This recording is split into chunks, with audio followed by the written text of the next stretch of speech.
Nous irons ce soir au Rwanda avec les élections législatives. Les résultats sont en train de tomber, au moins 70% ont été dépouillés. Et puis, on va s'interroger pourquoi le parti de Paul Kagame a encore gagné ces élections-là. La République démocratique du Congo avec les manifestations contre la machine à voter, le Madagascar et les folles dépenses pour les campagnes électorales les plus chères de la planète. Et puis, le Togo, la déclaration de Jean-Claude Kassi-Brou. La date du 20 décembre qui a été retenue sera respectée. Autour de moi sur le plateau, Basile Agbo, Freedom Fighters. Bonsoir Basile. Bonsoir Samuel et bonsoir amis téléspectateurs de Néo TV. Que dirais-je? Bon retour. Merci. Francisco Napokura, bonsoir. Freelance, journaliste freelance, bonsoir. Alors, bonsoir Samuel. Je constate que ce sont que de bons retours sur le plateau de Néo TV. Et que ça soit définitif. Et Kofi Kanetom, acteur de la société civile, bonsoir. Bonsoir, chers amis téléspectateurs et téléspectatrices de Néo TV. D'accord. Nous allons au Rwanda pour débuter. Le parti du président Paul Kagame et ceux de ses alliés devraient une nouvelle fois rafler l'ensemble des sièges de la Chambre basse mis en jeu lors des législatives de ce lundi, selon des résultats partiel publié par la commission électorale après dépouillement de 70% des bulletins de vote. La coalition menée par le Front patriotique rwandais FPR de Kagame obtient 75% des suffrages. Deux autres partis officiellement indépendants mais soutenant la politique du gouvernement obtiennent respectivement 8,5% et 7% des voix. Le seul parti d'opposition autorisé à concourir, le Parti démocratique vert, n'obtient que 4,5% des voix, moins que le minimum de 5% requis pour avoir au moins un siège au Parlement. Basile Agbo, qu'est-ce qu'il faut dire? Que après plus de 20 ans de pouvoir, les Rwandais ne se fatiguent pas de Paul Kagame? Non mais écoute, on a l'habitude de dire de façon vulgaire qu'on ne change pas l'équipe qui gagne. Vous savez, le Rwanda a traversé une période très difficile, extrêmement difficile. Et le génocide est là pour nous le confirmer. Et l'arrivée de Paul Kagame a essayé, un tant soit peu, il faut le reconnaître, d'apaiser cette tension et d'essayer de régler le fond de certains problèmes au Rwanda. Et les Rwandais ne sont pas prêts d'oublier ce qu'ils ont traversé avant que Paul Kagame n'arrive. Et tout l'effort que Paul Kagame a déployé pour refaire du Rwanda un pays qui revit, et tout ce qu'il a refait également pour l'économie du pays et pour les hommes même qui vivent au Rwanda. Et je crois que les gens ne sont pas prêts d'oublier tout l'effort qui a été déployé par Paul Kagame, quel que soit ce que les gens disent, quel que soit on l'accuse de la dictature et autres. Mais je crois que les Rwandais comprennent et il a joué un grand rôle dans ce que le Rwanda est devenu aujourd'hui. Et donc, si Paul Kagame et son parti l'emportent, je crois que moi, ça me fait pas... enfin, ça ne m'étonne pas. Ça ne m'étonne pas. Parce que lorsque les gens comprennent ce qu'ils ont vu par le passé, ce qu'ils ont traversé jusqu'à arriver à ce moment aujourd'hui, et ils ne voient pas devant eux quelqu'un d'autre qui peut mieux faire, et je crois qu'il a de bon temps que Paul Kagame et son parti remportent les élections. Et vous savez, le système qui est là-bas, qui dit en sorte qu'il y a un quota aussi aujourd'hui réservé aux femmes. Voilà. Il y a un quota aux jeunes, aux handicapés. Je crois que c'est un système qui permet aujourd'hui à toute la population rwandaise de se dire, nous pouvons ensemble continuer par travailler avec Paul Kagame. Et je crois que c'est ce qui se dessine au travers donc des élections, même si on peut accuser Kagame de tous les noms. De tous les noms. Je crois que les Rwandais comprennent que lui, il est le moindre mal et on peut encore avancer avec lui. Je crois que c'est un peu ça. Oui, mais Francisco, d'abord, est-ce que vous partagez cette analyse? Et si oui, est-ce que ça ne veut pas dire après Kagame le déluge?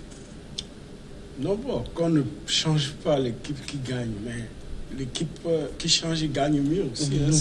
C'est une bonne chose. Et c'est ce que moi je souhaite pour le Rwanda. Que, en fait, Kagame aujourd'hui qui a la main mise sur tout, parce qu'il faut reconnaître, c'est une dictature, même si les gens tentent de dire que c'est une dictature bienfaisante, éclairée, comme les gens le disent. Et il va falloir qu'il arrive à inscrire ça, que en fait, même les 2034, parce qu'il a été élu en 2017, réélu en 2017, et les modifications dans la Constitution lui permettent de rester jusqu'en 2034. Mais avant 2034, je pense qu'il ferait mieux qu'il se dise que j'ai fait un long temps à la tête de ce pays, j'ai formé des gens sont allés à de grandes écoles. Après moi, comme Mandela, il faut qu'une autre personne aussi vienne et que là, ça soit une culture véritablement démocratique pour que le développement soit maintenu. Parce qu'il suffira juste, aujourd'hui là, la même sur tout, il suffira juste même dans son propre parti un jour que quelqu'un sorte, ou bien qu'il y ait une catastrophe nationale, comme on le dit, et que c'est fini, tout le monde commence par courir de gauche à droite. Mais sa prouesse économique, il faut quand même l'apprécier, la saluer. Et moi, je dis toujours que c'est en cherchant à améliorer, à changer de personnes, de gouvernement, que la richesse change de main, que la force change un peu de main, que l'équilibre sera toujours maintenu pour une bonne durée. Alors finalement, Kofi Kanetom, ça veut dire que la victoire du FPR au Rwanda est logique? De toute façon, nous n'étions pas là. Nous sommes seulement en train de parler autour des résultats tels que ça nous a été donné. Bon, puisqu'il n'y a pas de contestation jusqu'à cet instant, on ne peut pas dire que ce n'est pas chose à accepter. Mais seulement, je voudrais dire que cette victoire, moi, m'interpelle à plusieurs égards. Pas plus qu'entre-temps, j'avais suivi sur France Inter un commentaire sur ce que les pays africains sont devenus après la conférence de la Baule, où la démocratie a commencé son chemin. Nous crions tout le temps alternance. Nous avons connu de grands pays africains qui mènent cette grande alternance, mais qui n'ont pas l'équilibre que le Rwanda a aujourd'hui. Nous avons connu des pays qu'on a qualifiés de haute démocratie.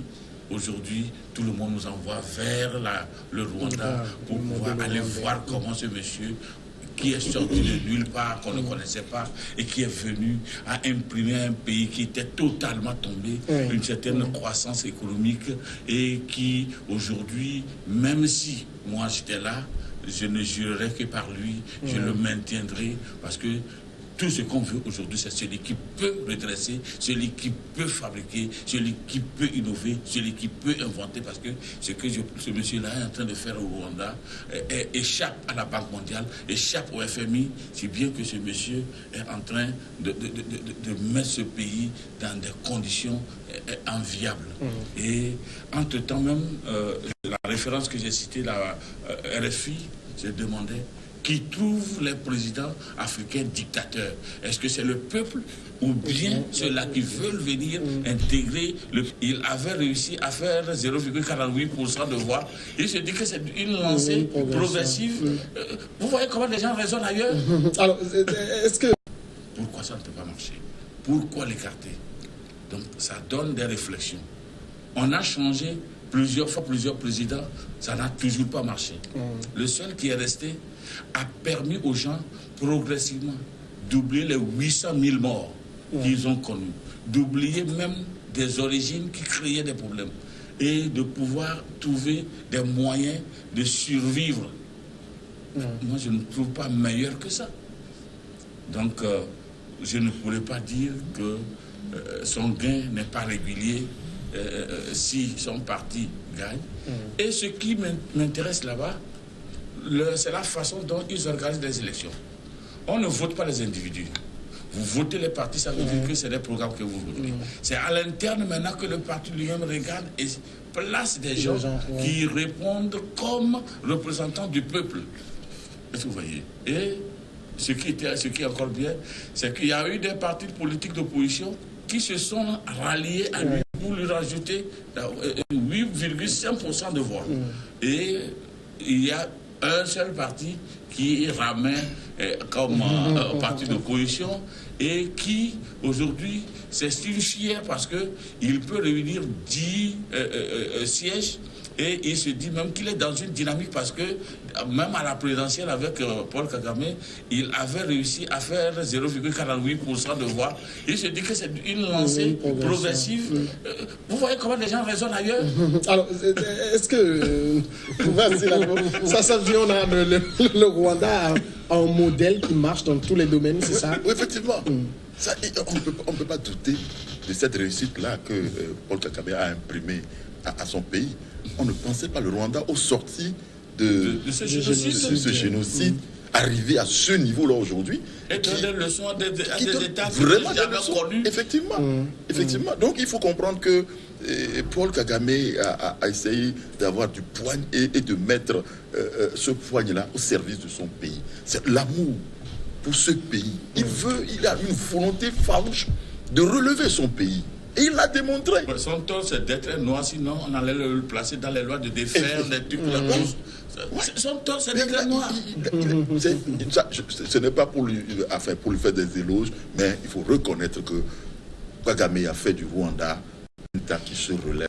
Et si on dit les pays émergents, je crois que le Rwanda est l'un des exemples aujourd'hui sur le continent.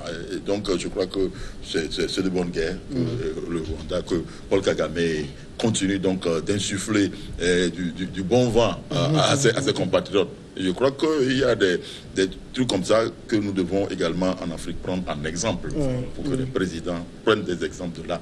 Vous voyez ce qu'il fait à la corruption là-bas. Et les gens ont même peur d'aller vers la corruption. Il est rigoureux. Et je crois que ça insuffle certains présidents en Afrique pour que les pays puissent avancer. Nous avons toujours l'image que la démocratie, c'est la bonne. Mais non, la Chine n'est pas un pays démocratique. Mais aujourd'hui, tous les États africains sont en Chine. Nous sommes là et puis bon, on nous dit 60 milliards, on est content. Et ce n'est même pas les États africains, mais toute l'Europe et puis les États américains sont rentrés en Chine. Donc je crois que Paul, il faut quand même... Ce que je dis, sur les 7 millions, les plus de 7 millions d'âmes rwandais, il est le seul... Est-ce que si jamais il ne préparait pas l'après. Non, parce que dans nos pays, il a fallu qu'un chef meure, c'est fini. Même une petite entreprise, le promoteur meurt et tout le système s'effondre. Effectivement, je crois que ceux qui sont autour de lui doivent apprendre un père de famille. Donc c'est ce qu'on dit. Il faut que, bien sûr, présentement, tout lui est favorable. Il ne faut pas oublier aussi que il a quand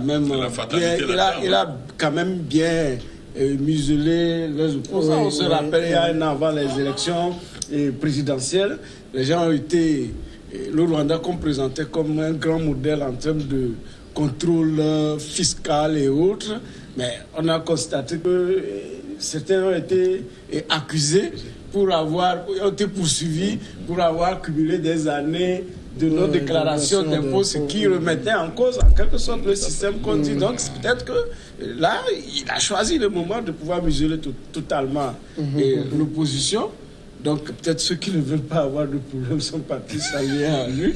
Mais nous continuons de dire que l'Afrique a de potentialités. Il y a des hommes qui sont en train de former dans le pays. Ces hommes ne doivent pas rester toujours des serviteurs et autres. Il faut évoluer. Peut-être un jour, celui qui viendra après Kagame, il ne va pas descendre. Il va maintenir. Non, mais ce que M. Boua dit me laisse à réfléchir parce que, en effet, en fait, même autour des grands pharaons d'Afrique d'où vient la civilisation, il y avait toujours les serfs qui leur rappelaient Pharaon, souviens-toi que tu es mortel. Ça veut dire que les hommes peuvent s'effacer d'ici demain. Bon.